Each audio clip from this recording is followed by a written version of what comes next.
करना। जिस तरीके से बीजेपी का एक टारगेट है कि संविधान को खत्म करके हिंदू राष्ट्र बनाना है। हमारे देश में कांग्रेस है, बीजेपी है, उसको छोड़ के आप एमआईएम में आने का क्या दिलचस्पी रहा है? शुरू से लेकर अब तक कांग्रेस वाले जो भी अदर्स पार्टी है वो बीजेपी का बी टीम कह करके पुकार रहे हैं, ये कैसा आरोप है? जो दोगले पार्टियां हैं जो बीच में दलाली कह लीजिए आप, या ये कह लीजिए कि लोगों को ठगने का काम किया है, उन पार्टियों की नज़र में पानी जो रहा वो 70 सालों से जो लोगों के बीच में हुकूमत करके लोगों को ठगने का काम किया, फसादात दिए। आप देखे होंगे कि कांग्रेस रहे हों या और। नमस्कार, आप देख रहे हैं न्यूज़ नियंत्रण। हम निरंजन राज भाई अभी हम आ चुके हैं पूर्णिया बायसी क्षेत्र खपड़ा गांव में, जो कि मेन खपड़ा गांव कहा जाता है। अभी एमआईएम के प्रवक्ता आदिल साहब से कुछ सवाल करेंगे और पूछेंगे कि आप राजनीतिक सफ़र में कब से ज्वाइनिंग हुए, क्या इसके बारे में कहना चाहेंगे, बताइए आप। देखिए, जो मेरे राजनीतिक का सफ़र है वो जब बैरिस्टर असदुद्दीन अवैसी साहब को मैंने देखा ये इंसाफ की बात करते हैं, हक़ की बात करते हैं, और असेंबली और पार्लियामेंट के अंदर मजलिस-ए-इत्तेहादुल मुस्लिमीन जो पार्टी है वो बेबाकी से मज़लूम की आवाज़ उठाती है, तो दिल के अंदर एक शौक़ पैदा हुआ कि नहीं, अगर पार्टी से जुड़ते हैं या राजनीतिक में आते हैं तो मज़लूम की आवाज़ उठा सकते हैं, गरीबों की बातों को हम लोगों तक पहुंचा सकते हैं। तो जब से ये जज्बा हुआ कि जब से मैंने असदुद्दीन अवैसी साहब की स्पीच वगैरह देखने लगे। जैसे कि तो ऐसे बहुत सारे पार्टियां हैं हमारे देश में, कांग्रेस है, बीजेपी है, उसको छोड़ के आप एमआईएम में आने का क्या दिलचस्पी रहा है? क्या बात था इसमें? हाँ, ये आपके बहुत ही अहम सवाल है ये आपका, कि बहुत सारी पार्टियां हैं लेकिन सब पार्टियों के अंदर मैंने देखा कि पार्लियामेंट के अंदर उनके कुछ बातें कुछ और होती है, और सभा में उनकी बातें कुछ और होती हैं, पब्लिक के बीच में उनकी बातें कुछ और होती है।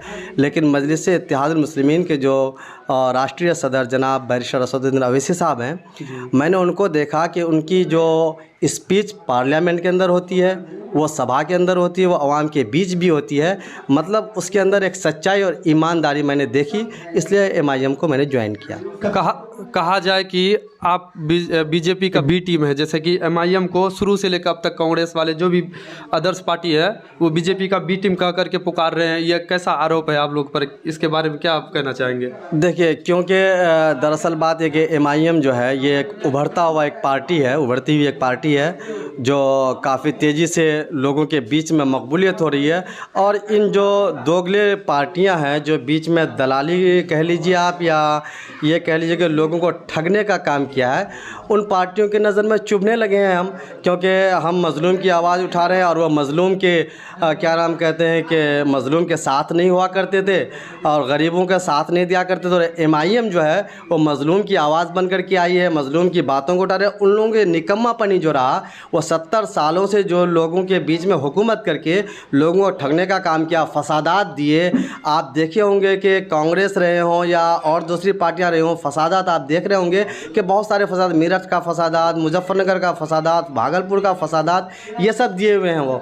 और मजलिस-ए-इत्तेहादुल मुस्लिमीन उन सब की भांडा को फोड़ रहा है, तो ये उन लोगों को चुभ रहा है, इसलिए वो हमें बी टीम कर रहा है। वरना हम मजलिस-ए-इत्तेहादुल मुस्लिमीन जो है और बैरिस्टर असदुद्दीन अवैसी साहब जो हैं वो संविधान की बात करते हैं। बाबा साहब अम्बेडकर ने जो संविधान दिया हमको, उसकी आधार पर वो बात करते हैं। आप कोई भी स्पीच देखिए, आप चाहे वो पार्लियामेंट के अंदर हो चाहे वो सभा के अंदर हो, बैरिस्टर असदुद्दीन अवैसी साहब जो हैं वो संविधान के दायरे में बात कर रहे हैं और संविधान के आर्टिकल के मुताबिक बात करते हैं। और इन लोगों को वही चीज़ चुभ रहा है कि क्योंकि इन लोगों को संविधान को ख़त्म करना है। जिस तरीके से बीजेपी का एक टारगेट है कि संविधान को ख़त्म करके हिंदू राष्ट्र बनाना है, ये उनकी क्या नाम कहते हैं कि एक सिक्के का दो रुख।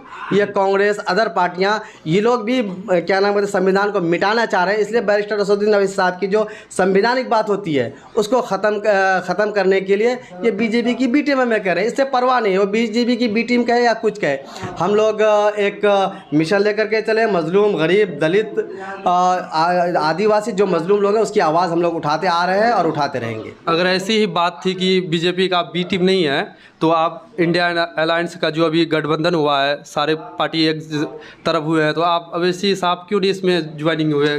क्या ऐसा बात रहा जो? देखिए, ये ये उन लोगों से आपको सवाल करना चाहिए था जो हम लोगों को नहीं लिया बीजेपी की बी टीम कह करके, और ये कांग्रेस शायद भूल गया कि कांग्रेस के साथ हमारी सरकार भी रही है तेलंगाना में, हैदराबाद में हमारी सरकार भी रही है।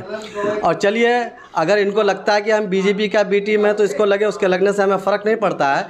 लेकिन मायावती को क्या लगता है इनको? बदरुद्दीन अजमल साहब जो जिनके साथ अभी पिछले कुछ दिन पहले उनकी सरकार रही है, कांग्रेस की सरकार रही है, वो क्या लगते हैं? और जो बीजेपी को तेलंगाना के अंदर उनके बीजेपी के एमपी को जीतने नहीं देते हैं, जो वहाँ पे सरकार नहीं बन पाती है, केसीआर, उनको आपने क्यों नहीं शामिल किया? वहाँ पर कभी भी बीजेपी कामयाब नहीं होती केसीआर की वजह से, आप उनको क्यों नहीं शामिल करें? उनसे पूछिए उन ठगबंधनों से कि आखिर क्या कारण है कि इन लोगों को आपने नहीं लिया।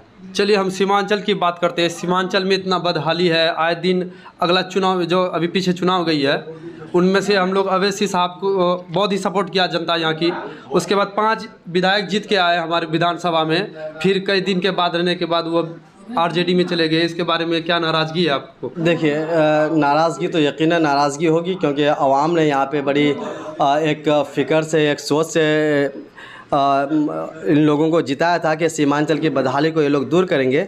लेकिन क्योंकि इन लोगों की एक फितरत बन चुकी थी गठबंधन के साथ रह करके, इन लोगों की एक आदत बन गई कि इन लोगों को काम करना है नहीं, निकम्मापनी इन लोगों के फितरत है। तो एमआईएम जो है एक ऐसी पार्टी है जिसमें आपको काम करना पड़ेगा। आप अगर चाहेंगे कि हम पार्टी में जीत करके हम जा कर के घर में बिस्तर लगा के सो जाएंगे या पटना में जा कर के हम होटल में जा कर के पड़े रहेंगे, तो ये एमआईएम में ये रह करके नहीं हो सकता था। और एमआईएम का था कि आप क्या नाम कहते हैं कि ऑफिस में बैठिए, लोगों की आप आवाज़ को सुनिए, लोगों के दर्द को सुनिए और उसके लिए काम कीजिए। ये इसी वजह से ये लोग पार्टी को छोड़ करके चले गए।